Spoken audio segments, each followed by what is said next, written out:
Welcome to World War I Centennial News, episode number 64. It's about World War I then, what was happening 100 years ago this week, and it's about World War I now, news and updates about the Centennial and the commemoration. Today is March 23rd, 2018, and our guests for this week include Mike Shuster from the Great War Project blog, giving an overview of the big German spring offensive, Operation Michael.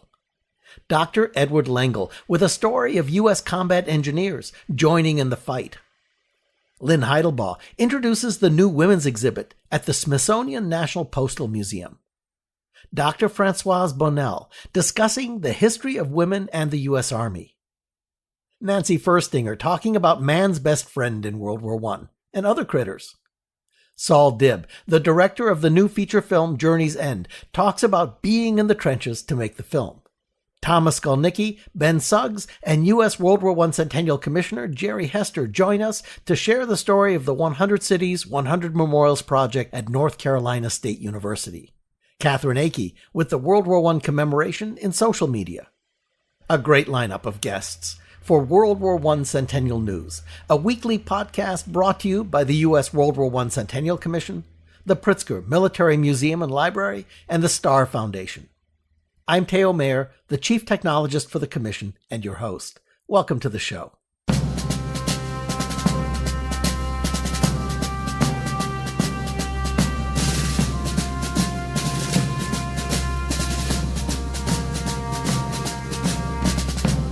Every week as we prepare the podcast, we pore through the publications that came out that week 100 years ago, and we look for themes and trends and what's being talked about.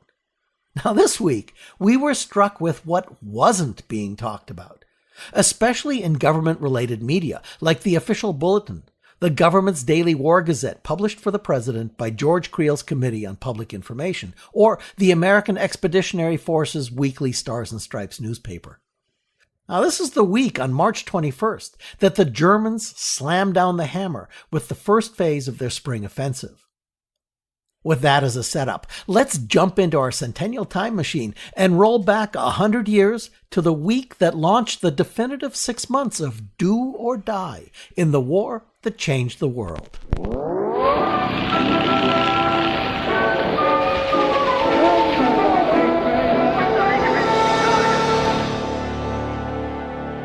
It's the third week of March 1918, and to review the situation once again, even before the Brest-Litovsk Treaty earlier this month, which successfully wrapped up the war on the Eastern Front for the Germans, the front collapsing has been freeing up massive resources of men, arms, and munitions, which are now being redeployed to the Western Front.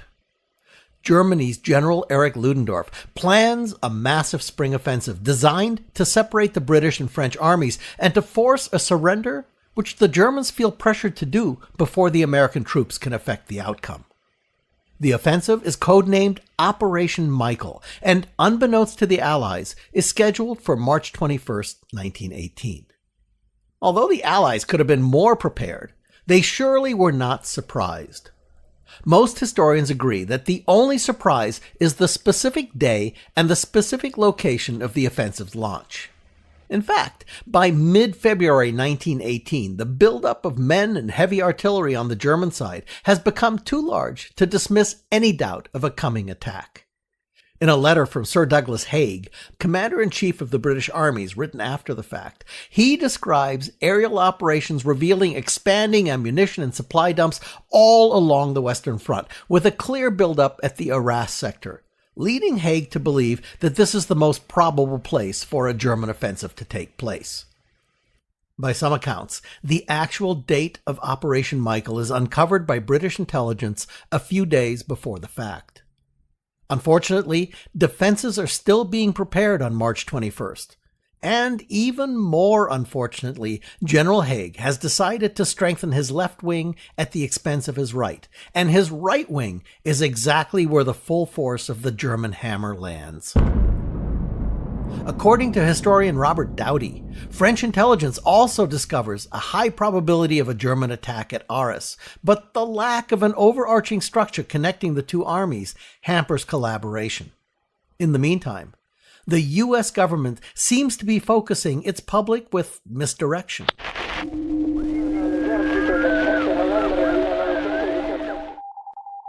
Dateline, Monday, March 18, 1918. As the offensive encroaches, here's a sampling of headlines in the official bulletin. More than $12 billion now in war risk insurance. Woman on sub teaches men how to cook underwater. Norway protests to German people over convoy sinking. Bakers must bake victory bread or close shop after March 20. The next day, the War Department briefs the press, causing the New York Times to print an article doubting that the offensive is imminent. Dateline, Tuesday, March 19, 1918. A headline in the New York Times reads, Offensive in the West, foe's last resort? Washington believes it won't be delivered unless strategy compels it. Massing of more enemy troops is impracticable. And the article reads, Doubt that the German military leaders will launch their offensive in the West unless compelled by the strategy of the situation to do so is expressed in the weekly statement issued by the War Department today, reviewing the military situation of the past week. Meanwhile, the next day in the official bulletin, we find headlines that include No icing on this year's hot cross buns for Good Friday. National Conference called to discuss plans for Americanization of aliens. Live day-old chicks may be sent by mail on 72-hour journeys. And export of oleomargarine to be licensed to Canada. And still nothing about the impending offensive. But that's not true for the public press. In contrast to the government media, the New York Times is all over the start of the German spring offensive. Dateline, March 21, 1918. The headline in the New York Times reads, Concentrated assault made to pinch British out of the front line. Intense struggle ensues. The battle spreads north and south, and still continuing with great fury. Shell storm over lines. Wide area of British front is swept by German missiles. And the story reads, The Germans this afternoon launched a heavy attack against the British lines over a wide front in and near the Cambrai sector.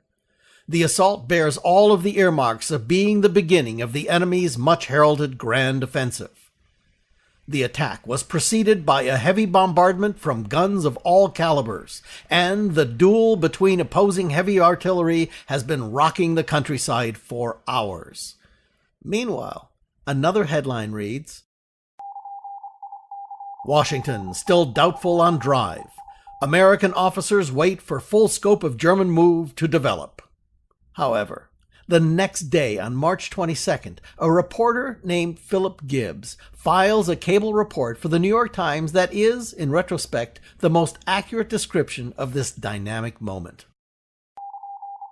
Dateline, March 22nd, 1918. The headline in the New York Times reads, Germans' vast superiority in guns is backed by 50 division of men, 1 cannon for every 12 yards of front. 1 British division fought 6 near St. Quentin.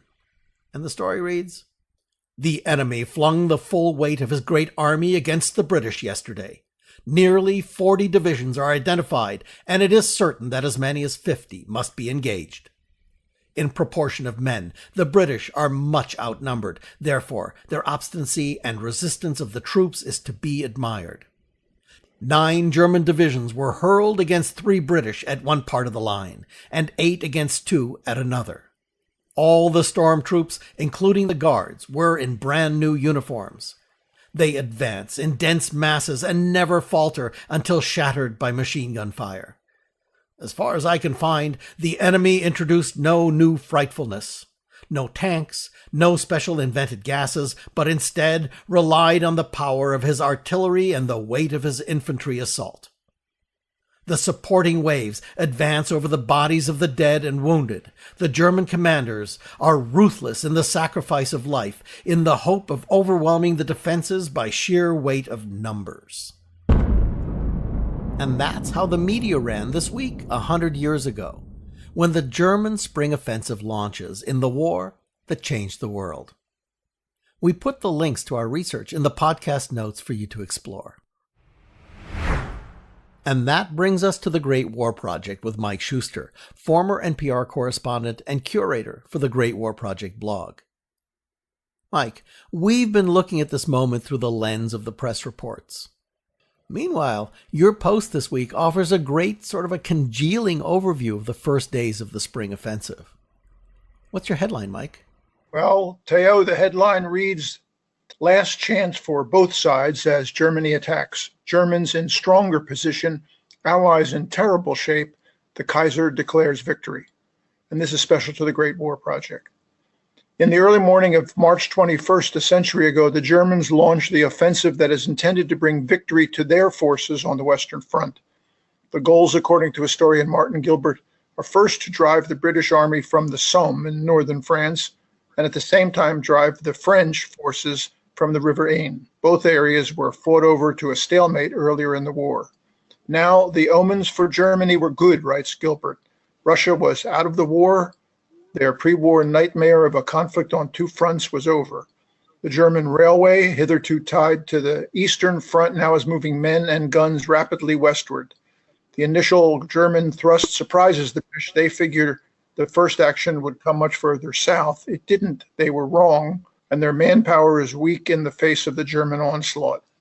After 3.5 years of fighting, observes Gilbert, the manpower shortage was still a factor in the British Army's ability to make war. In this offensive a century ago, more than 6,000 heavy German guns unleashed their fury, augmented by another 3,000 mortars. Reports Gilbert, gas shells were employed to weaken the ability of the British artillery to counter the German barrage. The Germans drop as many as 2 million gas shells on the British lines. British aircraft are also vastly outnumbered. Then the first wave of German infantry attacks. Reports historian Gilbert, Winston Churchill is visiting one of the frontline headquarters when the assault begins. He is only just able to escape the initial artillery barrage before the Germans advance 4.5 miles and take 21,000 British prisoners. 2 days later, the Germans bombard Paris using 3 long-distance artillery guns, especially manufactured for just such an operation. Gilbert writes, using just 20 shells, the Germans forced the British to retreat to the Somme. The German Kaiser declares, the battle won, the English utterly defeated. The Allies had every cause to be alarmed by the speed and scale of the German advance, and as for the vast army of Americans expected to turn the tide, they are still not ready to enter the battle lines. Prime Minister David Lloyd George telegraphs the British ambassador in Washington, telling him to explain to President Woodrow Wilson the situation is undoubtedly critical, and if America delays now, she may be too late. Wilson receives the British ambassador immediately and tells him he will do his damnedest. Day one of the German spring offensive had undoubtedly been a German victory, observes war historian John Keegan, although the total of German dead, more than 10,000, exceeded that of the British, as did the number of wounded, nearly 29,000 Germans against 10,000 British. Concludes historian Gary Mead, the Allies should have been better prepared for this offensive than they were. After all, they had good intelligence as to what the Germans were planning. It is the Germans' greatest gamble of the war. Effectively, they throw everything into the battle, believing this too is their last chance for victory before the Americans arrive. And that's the news from the Great War Project this week, a century ago. Mike Shuster from the Great War Project blog. And now for this week's segment of America Emerges, Military Stories from World War I with Dr. Edward Lengel. Ed, your story this week is about a 3rd Division Regiment of Engineers. Now, when I read it, it really struck me as a great example of what the Americans were bringing to the bone-tired, desperate, and war-weary Allies.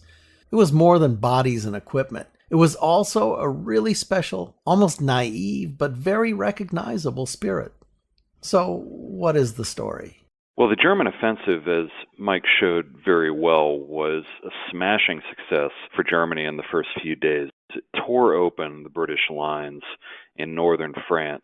And among the many units and individuals that it caught up was a few companies of American engineers. They were members of the 6th Engineer Regiment, which was part of the 3rd Infantry Division.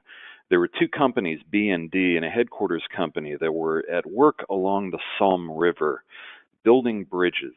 They were certainly eager to get as close to the front as they could be, but they didn't expect to be thrown into combat, which is what happened. Shortly after March 21st, they hear the guns firing in the distance, and they get the first reports of the German assault. And then a short time later, they see aircraft fighting overhead. And most frighteningly, they witness crowds of French refugees streaming away from the front. It's really a heart-rending sight, and their hearts go out to them, but they know that they're going to be next in line because the orders come up from British headquarters that they need every single man at the front. A fleet of trucks arrives at the engineers' camps, and the British give the engineers a chicken dinner, and then they give them rifles and machine guns and ammunition and tell them that they're on their way to the front to try to help and stem the German tide. As the trucks drive off toward the front, the engineers are excited, actually, even though they're not prepared for combat, and they're singing all the way to the front the song, "Where Do We Go From Here, Boys?" because they don't really know where they're going. And they end up in woods near Peronne. German infantry come in contact with the American engineers on March 27th and 28th. They have no reserves behind them. The only troops nearby, actually, are a group of Canadian railway workers who have also been thrown into the front to try to stem the tide. On March 29th, on Good Friday, German artillery spots the American trenches. Now, fortunately, these engineers know how to dig trenches very well, and they hunker down in the trenches. The German bombardment begins, but unfortunately, the German shells catch an American field kitchen right behind the lines and kill several Americans. And on Saturday, March 30th, the Germans attack in force. The engineers are firing with their rifles and their Lewis light machine guns from their trenches. They beat back multiple attacks. I found a wonderful first-hand account of an officer who's wandering the lines behind the engineers just about this time, and he finds an engineer with bandoliers of ammunition carrying rifles on his way back to the front. He's a big, hulky guy from Kentucky, and the officer asks him, "Are you heading back to the front?" And the man says, "Well, my daddy is deputy sheriff at Catlettsburg, Kentucky, and if he ever thought a boy of his backed away from a German, he'd take me out and shoot me himself." So they had that kind of spirit. They end up beating off the German attacks, and the next day is March 31st, is Easter Sunday, is sunny and quiet. The British begin an artillery bombardment the following day on April 1st, and the German tide, at that point at least, is broken. For the 6 engineers, it's at the cost of 28 men killed and 54 wounded, but they brought a special determination to the front, so it's actually a very uplifting moment for the Americans. Ed, what are you going to be telling us about next week? Well, the draftees played a major role in American success on the Western Front, and I will be talking about the departure of the first 2 National Army divisions made up of draftees right around this time, the end of March, beginning of April. The 77th and the 82nd, the Metropolitan and the All-American divisions, leave the United States ready to go and enter into combat, which they would do very shortly. Dr. Edward Lengel is an American military historian, author, and our segment host for America Emerges, Military Stories from World War I. There are links in the podcast notes to Ed's post, and I recommend that you take a look at it. The pictures Ed included are really memorable. If you'd like to see videos about World War I, we suggest our friends at the Great War Channel on YouTube. This week's new episodes include Allied Unified Command on the Horizon, and King George V in World War I, and Inside the German A-7V World War I tank. See their videos by searching for The Great War on YouTube or by following the link in the podcast notes.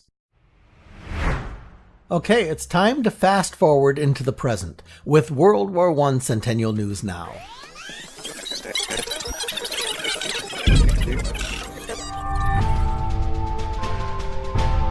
Well, this part of the podcast isn't about the past, it's about the now. There's a lot going on to commemorate the centennial of the war that changed the world. This week, for Remembering Veterans and for Women's History Month, we're highlighting a special exhibit. In Her Words, Women's Duty and Service in World War I, which is on view at the Smithsonian's National Postal Museum. We're joined by Lynn Heidelbaugh, the curator for the exhibit. Lynn, nice to have you back on the podcast. Glad to be joining you today. So, Lynn, with families being separated, with more and more men sent to training camps and abroad, is there an estimation of how much mail was being sent during World War I? The Post Office Department took a lot of statistics in the first 12 months of the war. The Post Office Department every year issued an annual report, which ran from June to July. So it gives us a good idea of what was going on in just those first 12 months between June of 1917 to July of 1918, where about 1 million men were being sent to the Western Front. And so we can trace what kind of mail followed them there and what they were sending back. The Post Office Department reports that there were about 15 million letters that were being sent back from the Western Front, and about 35 million letters that were being sent from the U.S. to those troops who were overseas. And that's not including the parcels and other kinds of mail, like hometown newspapers that were going over to the troops that were serving at the front. That's pretty impressive. Pretty impressive, yeah. But there was a lot of mail that was being moved around the U.S. to get to the people in training camps as well. The Post Office Department had to set up 123 postal branches at the various training camps, and those could serve populations of 30 to 50,000 people, and they were averaging about 100,000 letters per day coming into those camps. So that's about 2 pieces of mail per person per day. So an ongoing subject on the show is the new roles and jobs that women were taking during the war. Did the Postal Service see women joining its ranks? Yes, they did. They experimented with women working as letter carriers, particularly in the larger cities. The first 2 were in Washington, D.C. in 1917, and they started off as temporary substitute carriers. And after about 2 weeks, they moved them to what they call indoor jobs. And in order to prepare for the Christmas rush in December of 1917, they experimented in a couple more cities, particularly Chicago, New York, and St. Louis. I heard a bunch of stories about women becoming the postmaster in small-town USA as well. That's true, yes. Yeah. Small-town USA had women serving as postmasters as well as rural free delivery carriers. Often there seems to be a tendency where those jobs were almost kind of de facto handed off to a family member sometimes, partly to employ a woman who needed some of that income. But yes, definitely they were filling those jobs with women as well in rural America. So Lynn, let's talk a little bit about the exhibit. What inspired it, and how does it differ from the World War I letters exhibit, My Fellow Soldiers? This exhibition focuses on 4 women, and we tell their stories through their letters and their objects. We have 2 women who were in the Army Nurse Corps, 1 woman who was a Yeoman F, and 1 woman who actually served with the YMCA in some of the canteens in Paris and Verdun in France. We opened the In Her Words exhibition in February, and it's a partnership with the Women in Military Service for America Memorial Foundation. And all the material is from that collection. The curators at the Women's Memorial and myself wanted to look at letters in a very different way in this exhibition than our My Fellow Soldiers exhibit that I had opened a year ago previous. And these really kind of look at a biography in a way. We're using the individual's letters to gain a better understanding of women's experiences during the war. So we go much more in depth about the person and some of her material, including uniforms and medals, diaries. And so we wanted to give people a sense of who these women were, why they were joining the military or some of the civilian service organizations, what was their motivation, and what was it like to serve in the different branches? What was it like to serve stateside versus overseas? And so this exhibition gave us an opportunity to go in more detail than our ongoing exhibition, My Fellow Soldiers. Well, Lynn, thank you so much for bringing this to us. Excellent. Well, I'm happy to share it with you, and really pleased that my organization partnered with Women in Military Service for America. I think we've put together great stories of these very unique experiences during the war. Lynn Heidelbaugh is a curator at the Smithsonian National Postal Museum. Learn more about their World War I exhibits by following the links in the podcast notes. Now, sticking with museums and continuing our focus on Women's History Month, we're joined by Dr. Francoise Bonnell, the director of the U.S. Army Women's Museum at Fort Lee, Virginia. She's an author and a recognized authority in women's military history. Dr. Bonnell, welcome to the podcast. Thank you. It's great to be here. I'd like to start by asking you about the U.S. Army Women's Museum. Can you give us a quick overview? Sure. Actually, we're the only museum of our type dedicated to telling the story of the contributions of women to the Army. And the Army is the only branch of our armed forces that has a museum such as ours. And primary job and mission, as it is today, is to train soldiers and to inform the public about the roles of those contributions of women. Where we opened our doors and inherited a huge mission, which is telling those stories, those contributions from 1775 to present. Well, okay, 1775, that's pre-United States. So what was the role of women in our colonial 1775 Army? Well, a very important role. Remember, when our Army was founded, its focus was very much on providing soldiers and ammunition and equipment to fight during the American Revolution. So many of the logistical functions that later will be adopted by the logistical branches of the Army fell upon women. Many women who we've come to know them today as camp followers, coming from the entire social strata of our American colonial society, it fell upon them to cook and to clean and to provide water, sometimes to forage, and to do those things that were necessary for the soldiers, especially during the encampment, that also helped bring a little normalcy and humanity to those encampments as well. Okay, on to World War I. Dr. Bonnell, how did women affect the Army in World War I, and how did their service affect womanhood?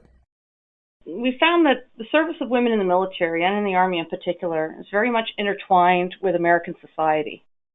And so it's important to look at what women in American society were doing. In fact, on the eve of World War I, most of the areas in which women worked was either in the agricultural or service sectors. That's going to begin to expand just as the war started.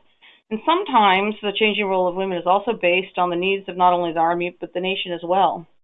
So as you can imagine, with millions of men going off to war, being mobilized and being sent overseas, women would move into the factories, just as we know very much is the same in World War II, and then also were called upon for their specific skills and what they were able to do in support of the American Expeditionary Forces. A little bit interesting, it's actually the Navy and the Marine Corps who were the first to enlist women. American Expeditionary Force Commander General Pershing understood that there was a very important aspect of ensuring that his troops were able to maintain a high level of morale and welfare. So there's several civilian organizations, such as the American Red Cross. There's over 2,000 American women who served there. They actually also trained the nurses for the Army Nurse Corps, because of course that had been founded only a decade and a half before. And they provided support to wounded soldiers, provided basic supplies and necessities as well. And then additionally, there's thousands of women who serve with the Young Men's Christians Association and the Young Women's Christian Association, so the YMCA and the YWCA. In fact, the women in the Y, they worked in canteens, both overseas as well as here in the United States. They provided hot food, things such as pies, sandwiches, hot chocolate, anything that could be done in order to make the doughboys more comfortable. In fact, we found out recently that one of the canteen bakers, she baked 316 pies in a single day. Is there a continuing legacy of World War I for women in the Army today? Yes. In fact, the legacy of the service of women during World War I is profound. They've left an indelible mark on our Army as well as our military as well as our nation. In one aspect, prior to the war, President Woodrow Wilson was not a huge supporter of the right for women to vote. Except after World War I, in the year or two ensuing, his attitude began to change. In fact, he said, "We have made partners of the women in the war. Shall we admit them only to a partnership of suffering, sacrifice, and toil, and not to the partnership of privilege and right?" As far as the military and the Army in particular, what became known as sort of the injustices of the fact that these women were contracted and they had not been given those benefits that their male counterparts had enjoyed, a congresswoman by the name of Edith North Rogers from Massachusetts, with the rumbling of World War II on the horizons, almost 20 years later, vowed that if women were ever to serve again, they would do so with the same rights and privileges of men. And so it was really her leadership, with the support of the Chief of Staff of the Army, General George C. Marshall, that resulted in the creation of the Women's Army Corps in World War II. Once those women were put into the Women's Army Corps and given the same rights as their male counterparts, it's that legacy of which women today serving in the military really stand on, because that is the formalization of that relationship. Okay, finally, does the museum have any World War I Centennial commemorative plans? Yes. I think that women have served valiantly, quietly, not whatsoever for their own benefit, but really for the support and the benefit of the nation. And so this particular centennial has given us at the museum an opportunity to highlight that aspect of it in terms of those contributions, but also not forgetting that there are equally important contributions throughout our history over the last 200 plus years. Dr. Francoise Bonnell is the director of the U.S. Army Women's Museum at Fort Lee, Virginia. Learn more about the museum and the legacy of women's service in the Army by visiting the links in the podcast notes. Now, men served in World War I, and as we've been exploring this month, women served in World War I. But in addition to people, over 16 million animals were mobilized by the war effort. Now, we've covered some of these stories in the past. Horses, mules, pigeons, the lion cubs, whiskey and soda, the elephants from the Berlin Zoo, and last week, the trench rats at the Chemin des Dames. Today, we're joined by Nancy Furstinger, an animal author, whose book, Paws of Courage, highlights the tales of our heroic canines. Welcome, Nancy. Thank you for having me. All right, Nancy, to start, can you give us an overview of the various dog roles played in the U.S. Armed Forces? Certainly. Military dogs played a vital part in World War I, and they acted as scouts, sentries, messengers, and even mascots to lift spirits. And they also cleared the trenches of rats. As an interesting aside, the American soldiers fashioned homemade gas masks for their dogs. The mustard gas really took a toll on dogs as well as the soldiers. One old prototype that I discovered in my research was a jumble of leather straps, a headpiece with goggles, and 6 layers of cheesecloth. So we've certainly come a long ways from that homemade prototype. And I also wanted to mention that the American Pit Bull Terrier was America's military mascot during World War I. And this breed starred on posters used to sell war bonds and recruit for the U.S.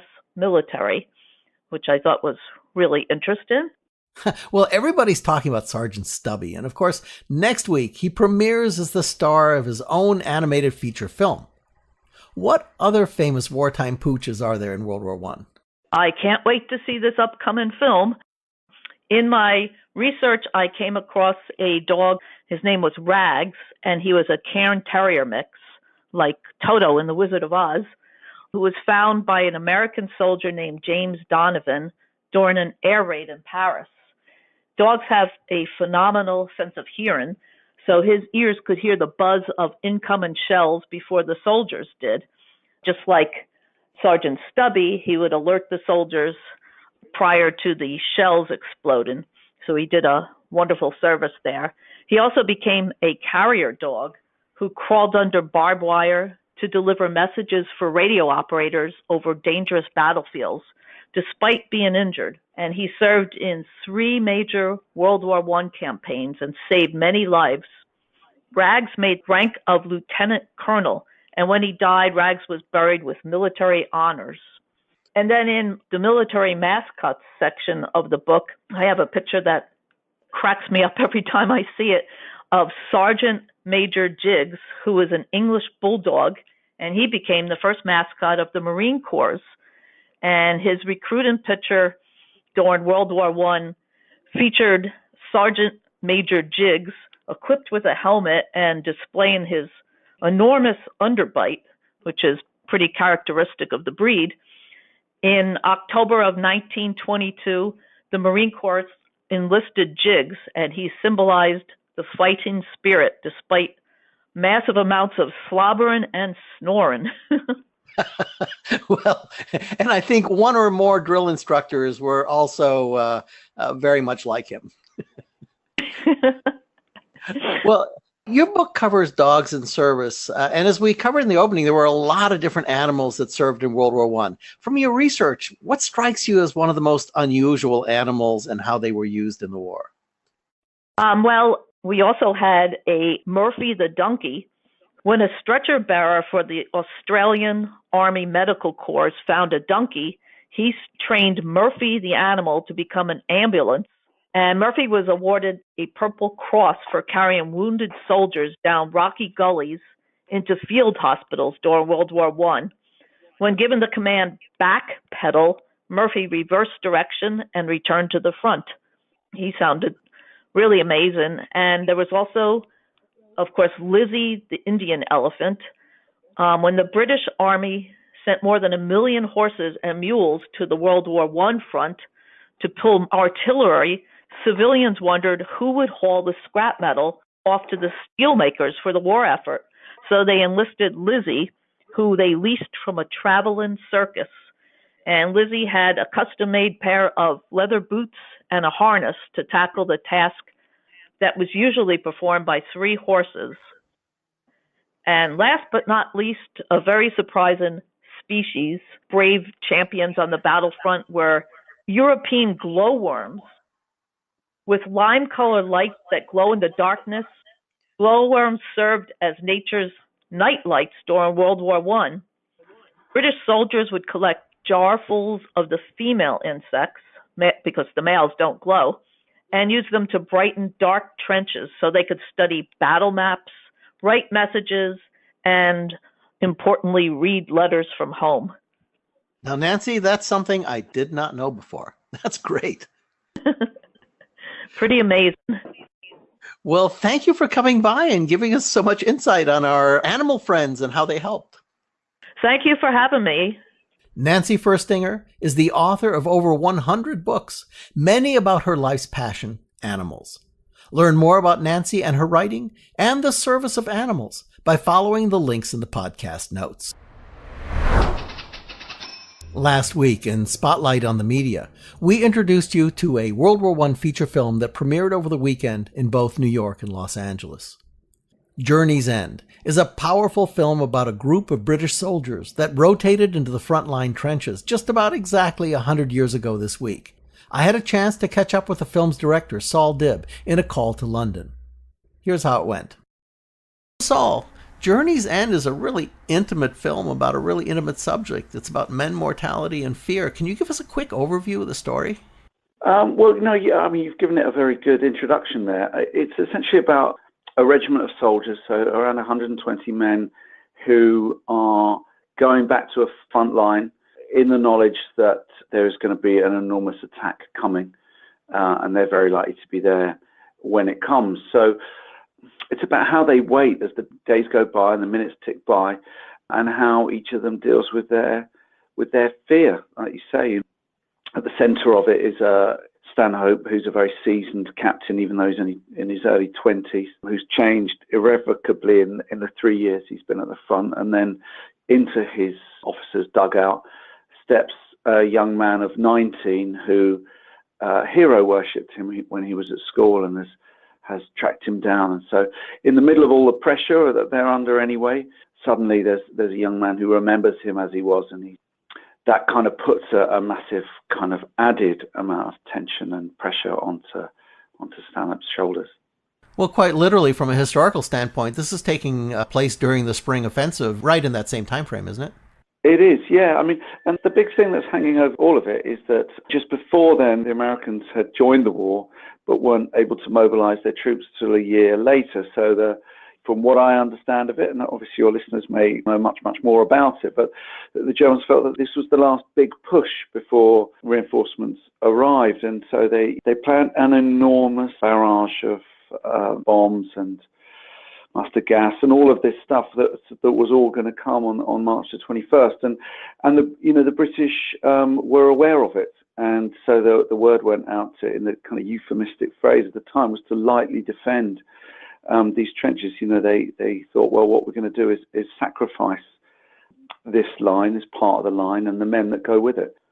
So the regiment is a microcosm of all the regiments that were there during the Spring Offensive, and the Spring Offensive then is a microcosm of the war itself. So I think you're absolutely right. Each part stands for a part that's much bigger than itself, but they all say the same thing. Journey's End was originally a stage play, and in fact a really good stage play, with a story that plays out largely in the confines of a trench system. How did that affect your approach? I got the script after Simon Reed had worked on the adaptation. So I had not read the play or seen the play before then. And then I made a conscious decision, never to do that. I thought it's not going to be helpful to me as a filmmaker to be thinking about how it was staged as a play. And what we had, which was really brilliant, incredibly helpful, was Sheriff had gone on after writing the play to novelize it. So we had a novel, and he had naturally opened it out. I guess that was the starting point, really, to think, well, actually, we don't need to be limited by the limitations of the play. What that's given us is a brilliant setup, a brilliant set of characters, a brilliant tension, and all the interdynamics. But visually, we have more freedom. Well, not only the script, but the art direction, the cinematography, and the performances are just all amazing. So, as a director, what was your biggest challenge in bringing it all together? Well, I think there were two challenges, or two main goals, I suppose. I think one was to try and make a virtue of what might have been perceived as a weakness, which is the fact that it's all in one location. To use this one location and to try and make it as tense and cinematic as possible. It's really just about performance, this is all about getting to know and really deeply care about a group of people as they wait for their potential impending death. So the film needed really, really, really brilliant, nuanced, convincing performances, and it lives or dies, in a sense, on the strength of those performances. And, very luckily for us, we had just this brilliant group of actors who were able to give that. Well, Saul, you've made several period films, and authenticity starts to become a real key element. How do you go about getting it right for this one? Yeah, I mean, authenticity is the key for me, starting point, really. I mean, before I made feature films, I made documentaries. If you make documentaries, you're just very aware of smelling a rat, in in a lot of films. And I think it's true for lots of films. Most of the time, I feel like I'm watching a film and I just don't buy it. And the ones that I watch where I feel like they've really, really, really meticulously created it, and it feels true to that world, are the ones that work for me. Did you put lice on your actors? No, but we did make them act in freezing cold temperatures, in real trenches with real mud. Their feet were frozen, their boots were covered in mud. It was a deeply, deeply uncomfortable experience making the film, and everyone relished it because they felt, well, we're only experiencing a fraction of the hell that those people experienced when they went through it for real. Yeah, and we did have real rats in there, real cold, real mud. It was, real trenches. It was just really important that everything about it felt authentic, because I think that it helps the actors give better performances too. Well, it looks like a brilliant film. Thank you for joining us today and giving us an insight into it. Thank you. It's a pleasure. Saul Dibb is the director of the feature film Journey's End, now in limited release in U.S. theaters across the country. We put links in the podcast notes for both the trailer and the theater show listing. If you're interested in what this first week of spring was like for the Tommies in the trenches in 1918, this is a really fine film that will take you there. Moving on to our 100 Cities, 100 Memorials segment, about the $200,000 matching grant challenge to rescue and focus on our local World War I memorials. This week, we're profiling the Memorial Bell Tower project at North Carolina State University in Raleigh, North Carolina. With us to tell us about the project are Thomas Skolnicki, a veteran and the landscape architect for the university; retired U.S. Rear Admiral Benny Suggs, the director of the North Carolina State Alumni Association; and U.S. Air Force veteran, World War I Centennial Commissioner Jerry Hester. All three men are alumni of the school. Welcome, gentlemen. Glad to be with you. Thanks for having us. Let me start with a courtesy. Commissioner Hester, we've not had the pleasure of your presence on the podcast before. I just want to welcome you to the show.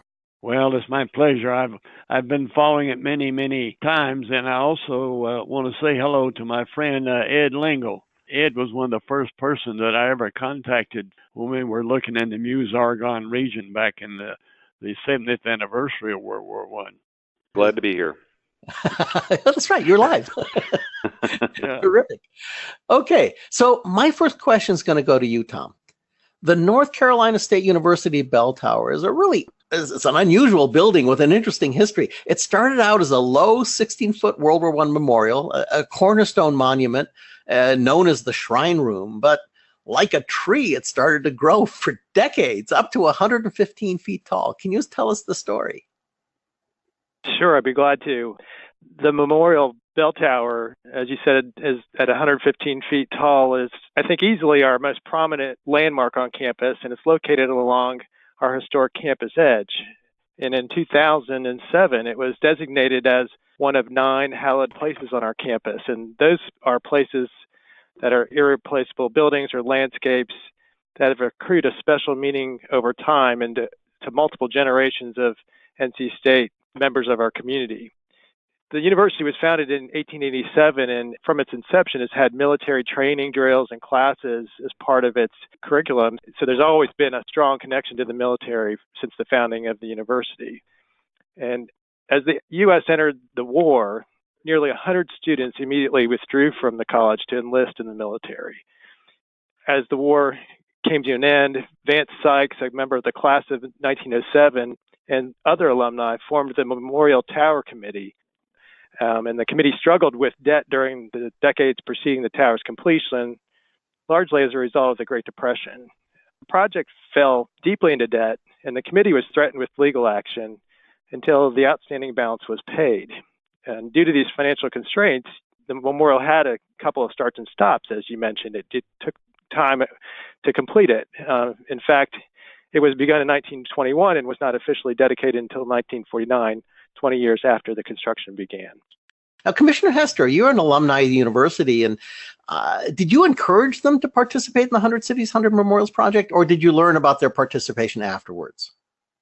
No, when we were starting this project, my first thoughts were to my university, and I remember as a student working around the tower but never going in it. And when this came up, I said, my goodness, we got a great memorial here. And then therefore, I went to Admiral Suggs, who's head alumni, and we began to talk about the importance of this. And part of the commemoration Centennial activity is education and honor.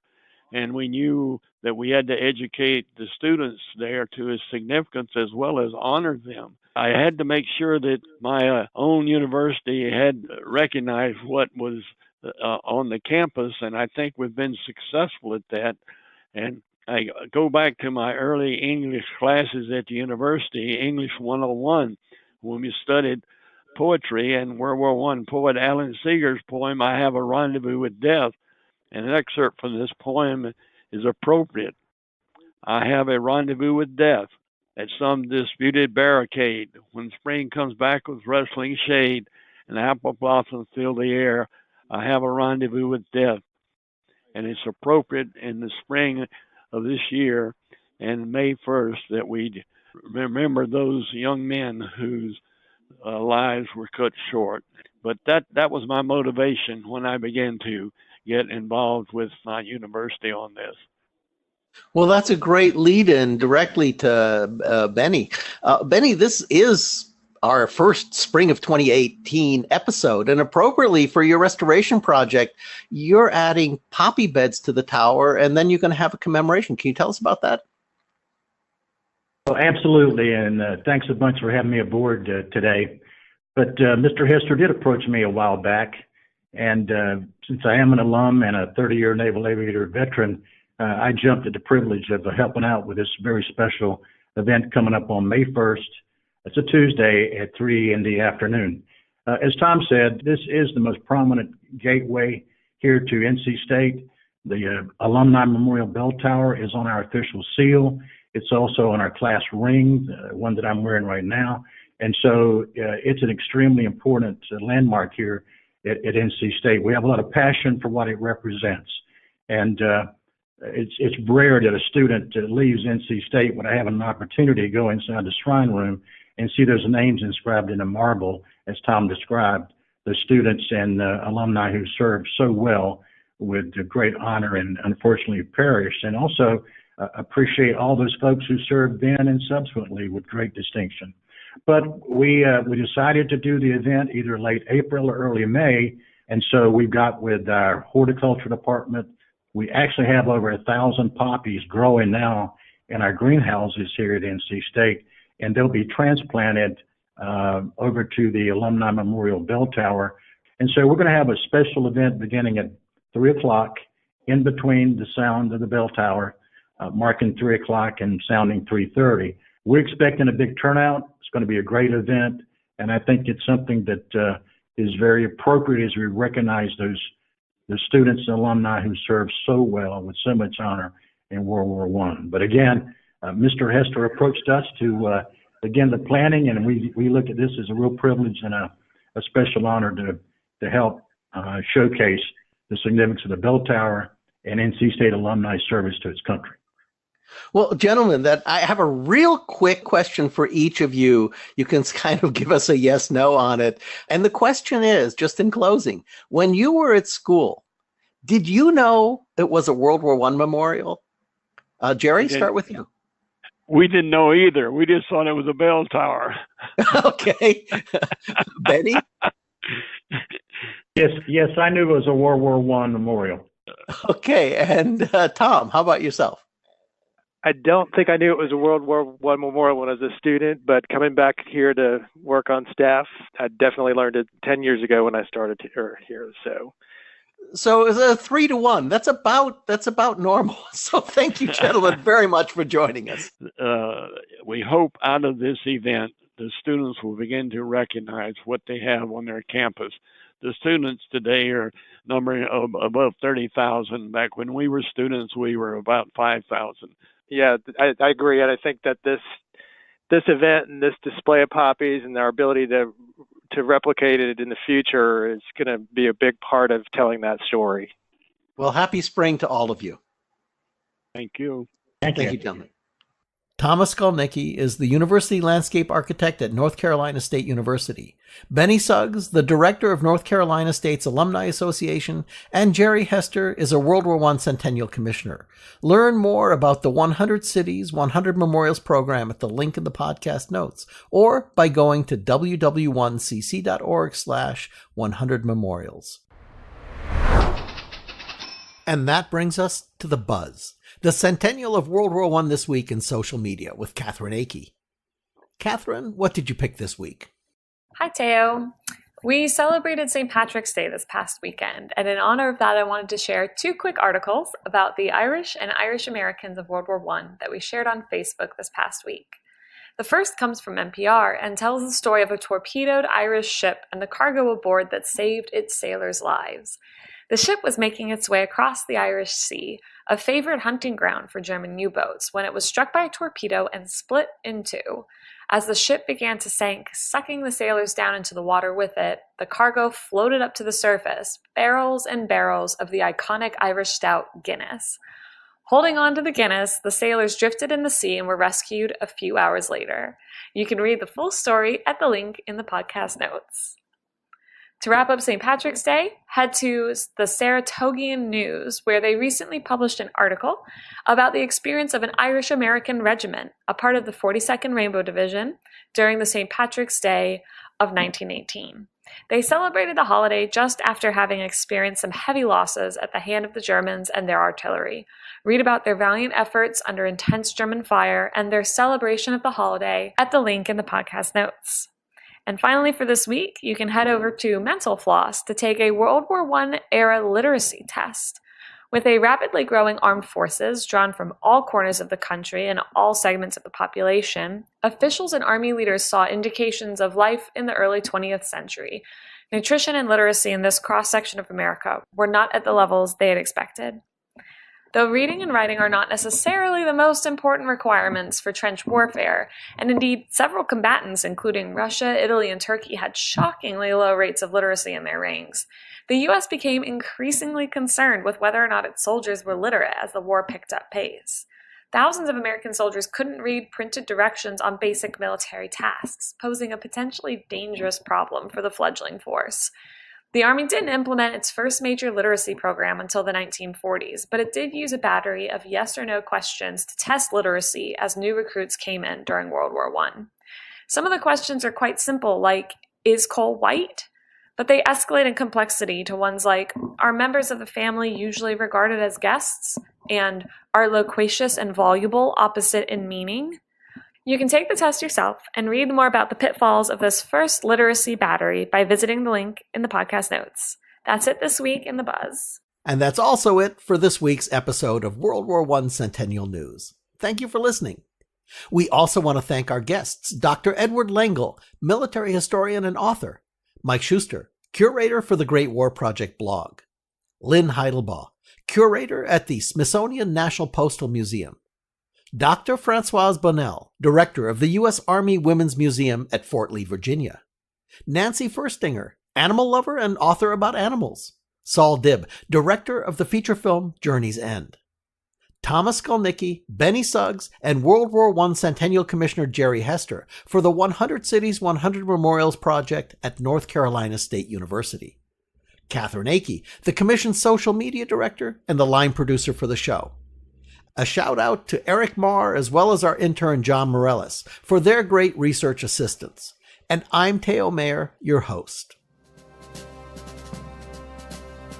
The U.S. World War I Centennial Commission was created by Congress to honor, commemorate, and educate about World War I. Our programs are to inspire a national conversation and awareness about World War I, including this podcast. We're bringing the lessons of 100 years ago into today's classrooms. We're helping to restore World War I memorials in communities of all sizes across the country. And of course, we're building America's National World War I Memorial in Washington, D.C. We want to thank the Commission's founding sponsor, the Pritzker Military Museum and Library, as well as the Star Foundation for their support. The podcast can be found on our website at ww1cc.org/cn. On iTunes, Google Play, TuneIn, Podbean, Stitcher Radio On Demand, or using your smart speaker, just say, play WW1 Centennial News Podcast. And we're excited to announce that as of this week, you can listen to us on Spotify. Search WW1 Centennial News. Our Twitter and Instagram handles are both at WW1CC, and we're on Facebook at WW1 Centennial. Thank you for joining us, and don't forget to share the stories that you're hearing here today about the war that changed the world. Goodbye, pal, I must be going, I'm off to war, and I hope that I'm wounded right away. If what's in this letter here is true, I'll get shot and then I'll write to you. I don't want to get well, I don't want to get well, I'm in love with a beautiful nurse. So long.